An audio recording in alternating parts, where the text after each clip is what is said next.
Aleykümselam.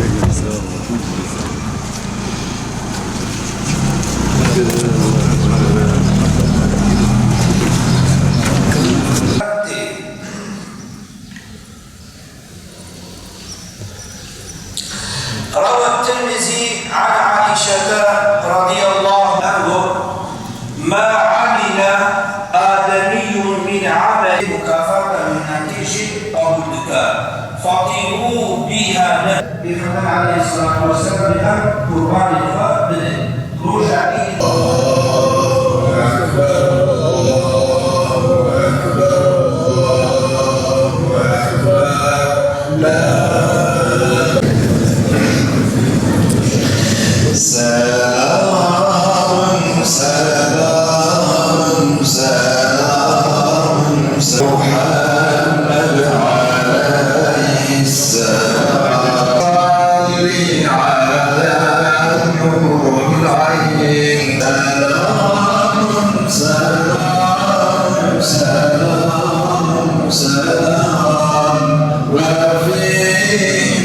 Bismillahirrahmanirrahim.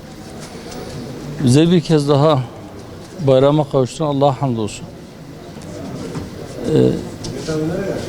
Kurban Bayramı'nda İslam aleminde bayram namazından sonra gücü yetenler inşallah kurbanlarını kesecekler. Rabbim kesilen bütün kurbanları kendi rızası için kabul etsin.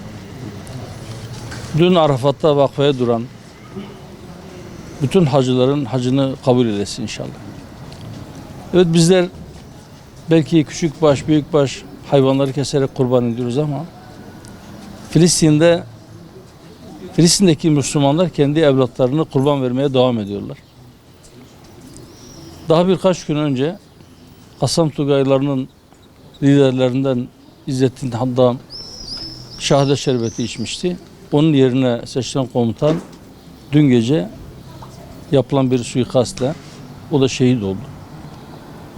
Lübnan'da kara saldırısı başlattığını duyurdu Siyonist rejim. Filistin'de ateşkese rağmen saldırılar devam ediyor. Allah razı olsun, hocamız bayram hutbesinde de dile getirdi. Allah'ın kesin emri olan vahdet olmadığı için Siyonistler bu kadar azgın, bu kadar pervasız, bu kadar saldırgan. Ve özellikle bütün İslam alemi için diğer günlerden farklı olan mübarek Kurban Bayramı'nda, bayramın arefesinde İslam ümmeti Arafat'ta vakfede, Mina'da, Müzdelife'de vakfede dururken saldırılarını yoğunlaştırdı ve adeta o bombaları bizim yüreklerimize attı. Bunu yapıyor çünkü çok ciddi bir tepki almayacağını biliyor. Çünkü daha önce çok denedi, çok sınadı. Rabbim böyle mübarek günler vesilesiyle bunları bir kez daha tefekkür etmeyi, aramızdaki tartışmalı konuları bir kenara bırakıp vahdeti gerçekleştirmeyi hepimize nasip eylesin inşallah. Biz bir araya gelmezsek daha bu acıları çok yaşarız. Ve parça parça her gün bizden bir şeyler koparıp bizi biraz daha köşeye sıkıştıracaklar. Temennim olur.